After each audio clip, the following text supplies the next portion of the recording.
Hi, this is Hunter from Timber Hill Tennis Club. One of the features we offer you at Timber Hill is the opportunity to use ball machines. Now, ball machines can be a great way to groove your strokes or to knock rust off if it's been a while since you've played, to practice things that the pros have taught you, or just to get out and get a good workout. So we're going to show you real quick how to set up and use our ball machines at Timber Hill. It's a really simple process and we hope you enjoy it. The first thing you want to do when you intend to rent a ball machine at the club is reserve it on our tennis booking site. You'll click ball machine under the court use function, and that will automatically charge your account the $5 ball machine fee. When you come to use the ball machine, what you'll normally find is the ball machine sitting ready to use. We have balls to fill the ball machine with. We have a power source, which for a court 4 is right underneath the power boxes. And we have a vacuum to clean up the mess. The ball machines are self-set up and self-clean up, so we'll show you how to set them up and we'll show you how to clean them up as well as how to use them.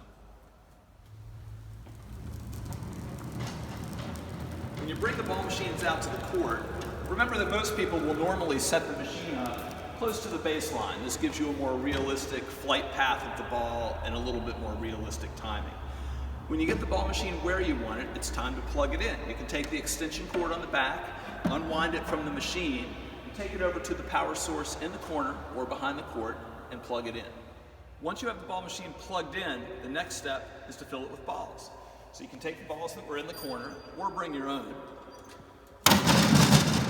Load the machine up, and now we're ready to set up the controls. The first thing you'll notice is there's a large on-off button on the side of the machine. There's also a small control panel on the back of the machine. You can flip the lid open and see all the controls that control the finer aspects of how the ball is going to come out of the machine. At the top of the panel, there's a left, center, and right toggle. This will determine what direction the ball goes in.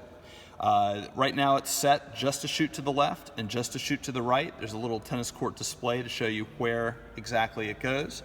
The spread angle determines how wide the ball shoots. The further wide you turn it, the more you're going to have to run from corner to corner. The more narrow you turn it, the narrower that angle is going to be. This switch is a remote control switch which should always be flipped down, otherwise it will wait for a remote control signal that's not going to come.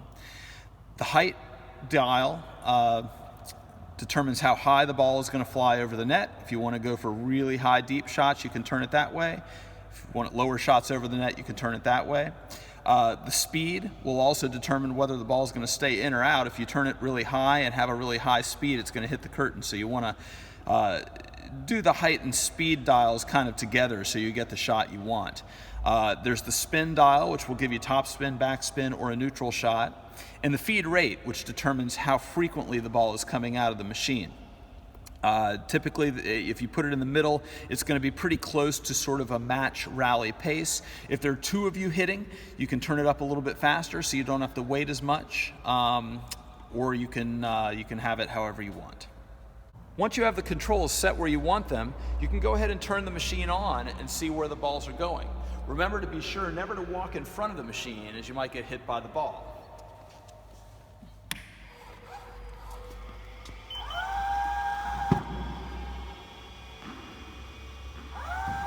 As you can see right now, the balls are going over a little bit high, so I'm going to turn the height down a little bit. And now I'm getting the type of ball that I'd like. So at this point, you can stop the machine and you can pause it by just turning the on and off button off. When you're ready to hit, you can go to the other, you can turn it on, run to the other side, hit the balls. The ball machine will beep at you when it's out of balls, and then you'll know you can come back over, pick them up, reload, and start again. When you're done with the ball machine, there are 4 things that you'll have to do to complete the process of using the ball machine. Number 1 is to pick up the balls you use. You'll want to pick up the balls not only on the surface of the court on both sides, but also behind the curtains on both ends. Second thing you'll want to do is to get the manual vacuum and clean up any ball fuzz that's landed in front of the ball machine. It's important to do that because the building gets really dusty if people aren't doing it, so you want to make sure you're using that vacuum and taking a few sweeps in front of the ball machine to clean it up when you're done. Typically, it's a good idea to pull the ball machine back a little bit as dust might collect underneath.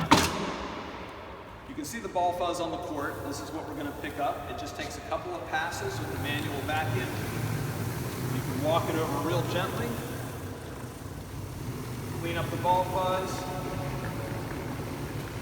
put the vacuum back in its place behind the curtain. The third thing to do is to put the balls and the ball machine back where you got them when you're finished. So you want to unplug the machine from the wall back there, coil up the cord nice and neat on the handles. Once the coil is replaced on the ball machine handles, you can take the ball machine and you can gently roll it back to its spot in the corner and replace the balls in the corner where you got them as well. So you've got the ball machine put up, you're off the court, the next court's ready to go. Probably the last thing to do is to sanitize your hands, and it's not a bad idea to take a sanitizing wipe and wipe down the ball machine on the surfaces where you touched it. You can use the sanitizers that we have on court 4 and the paper towels we have below to create a sanitizing wipe and clean off the handles and the control panel and the on-off button and the edges of the machine, anywhere where you might have touched. That's using the ball machine. We hope you got a good workout. Look forward to seeing you on court 4 with that ball machine, and let the staff know if you have any questions.